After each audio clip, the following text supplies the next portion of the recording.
All right, guys. Well, welcome back to another episode of the Heartland Show on Midwest Whitetail. I'm excited to kick another year off with you guys. You know, we've been doing this for a while now, and I'm really looking forward to sharing our story with you guys again. This year, the story it's a little different. You know, it's definitely going to keep changing. I'm noticing, since the transition with farms. I'm here on the home farm here in Northern Illinois. And as far as this farm goes, last year, as you guys saw, well, we didn't get to see much because it was a pretty slow year. But I went into that trying to really not do anything super permanent on that piece. I didn't want to do anything that I'd have to come back and change because I learned that it just didn't work or why it wouldn't work. So we really tried to leave that a blank slate going into this year. So this year we've tried to add quite a bit more food, as you guys see. That farm's pretty set and good to go. So we came in with fall plots. I just started running my cutty backs there. I've got the cutty link system going. I feel like I'm a little, even that, little things like that, I feel like I'm set up a little better with the cutty backs this year. And, as far as mature bucks go, I really don't have anything for mature bucks on that farm yet. And that was kind of the story last year. Nothing really showed up on that farm until, that first week of October, and then it just really snowballed from there, and a lot of deer started coming through. From October to the really beginning of December, there was a lot of bucks that just were there for, 48 hours or maybe just, a week or so. I'm hopeful to bring all of those back. From what I know, none of these deer got harvested in the neighborhood last year. So, I would love to run into some of those deer because it was a good crop of mature deer. So, I've got the few farms there that'll kind of be my story that I'll be bouncing around on. And then Brad, same thing with Brad. Brad's gonna have the same few farms that he had last year that we'll bounce back and forth on. We've got a couple new ones for him.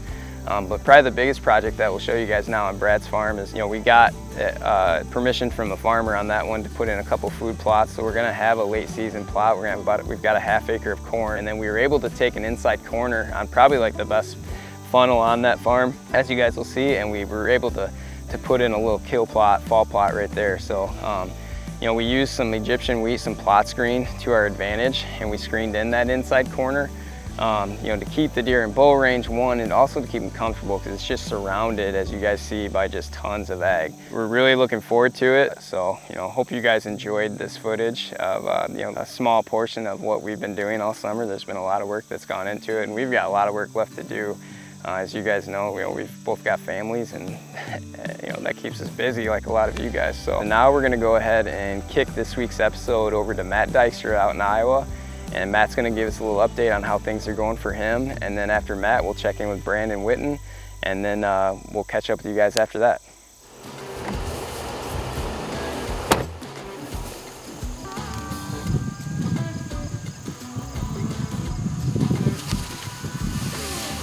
It's starting to come in pretty good. That's going to turn out nice, I think. Welcome to Midwest Whitetail, the Heartland. It's August 11th. We're back out on the farm today checking on some projects we did in early July. Hung a couple sets and put up our cutty link system to try to get an inventory of what bucks we were seeing. We came out here to the beans and we cross-seeded some turnips into it. Our hope is to have a green food source once the beans dry up. If you're gonna do this, make sure that you talk to your farmer first, make sure they're okay with it if it's not your own property. Our farmer was okay with it, so we came out, we rototilled it up to loosen the dirt a little bit and broadcast some turnips into it.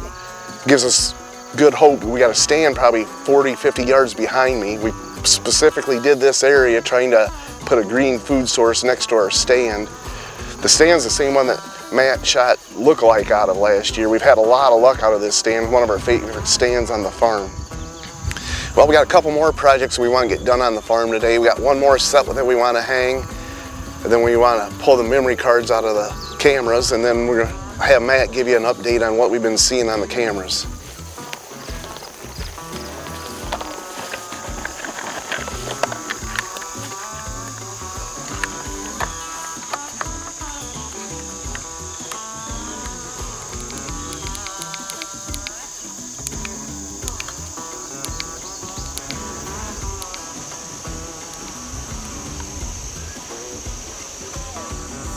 While we were at the farm today, we decided to go ahead and pull a memory card out of this home camera here we got overlooking this bean field. There's been quite a bit of browse pressure along this edge here, about 10 foot along the edge of the field in between the beans and the tree line here. It's pretty much down to bare dirt. So I think in order to add a little bit more food here and create another good spot with a green food source once the beans dry up, we're gonna seed some turnips here and a little bit out into the beans, and hopefully have another good setup to hunt over this fall.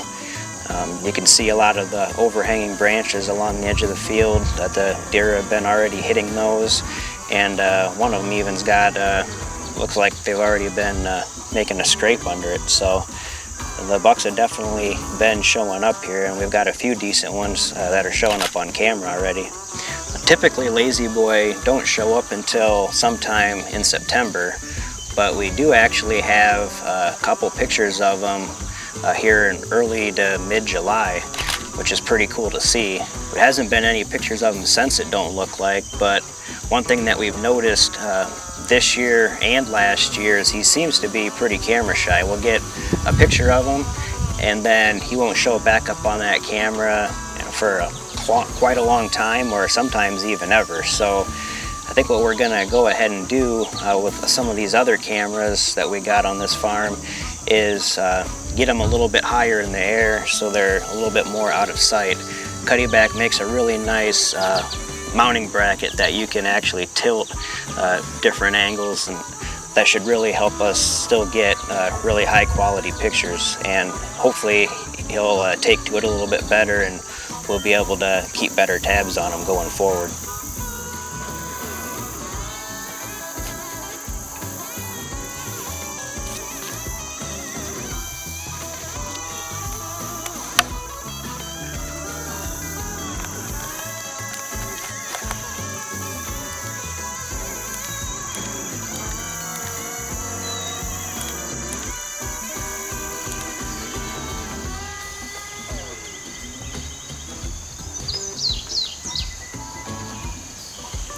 Well, that pretty much wraps up everything that we needed to get done here at the farm today.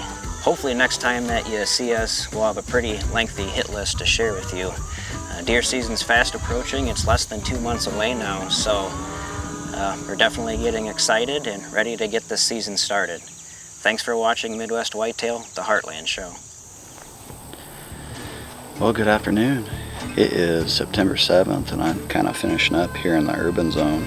Obviously, as you can tell, it's been a real dry year. Everybody's fighting food plots and getting stuff established, but I made a last-minute trip over here to the food plot to spray the clover and the brassicas that are just starting to finally germinate with some soil conditioner and some fertilizer that I mixed up.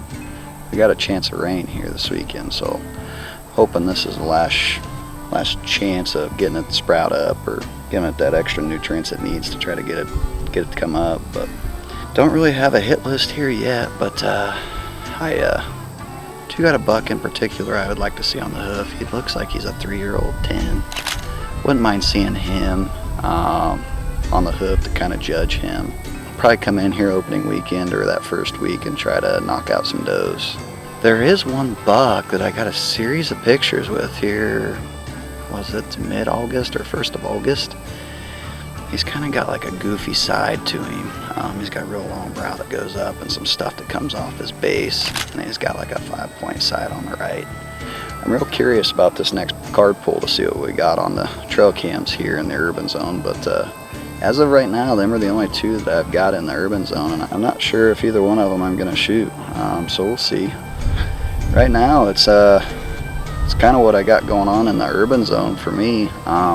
I've got 4 statewide properties that I plan on hunting pretty consistently this year, and I will be pulling cards on them in the next few weeks.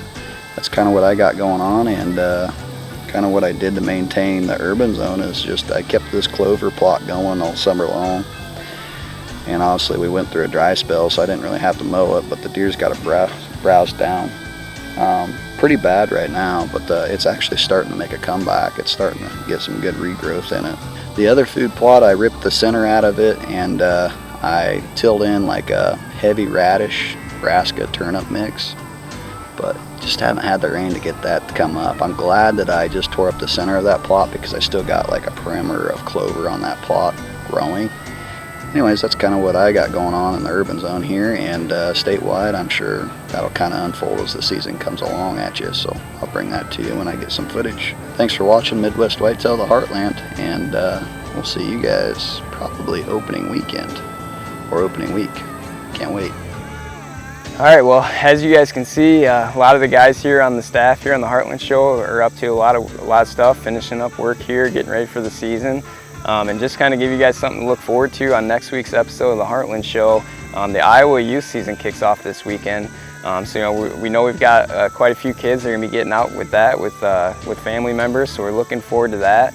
And Zach Rosmus will be heading to Missouri. He picked up a lease in Missouri that he'll be hunting this year, and I know he's going to get in the stand tonight. So, you know, you guys can definitely look forward to checking in with Zach on his first hunt next year, and hopefully we should have some good youth content for you guys. So, as always, we appreciate you guys watching the Heartland Show here on Midwest Whitetail, and we'll see you right back here next week.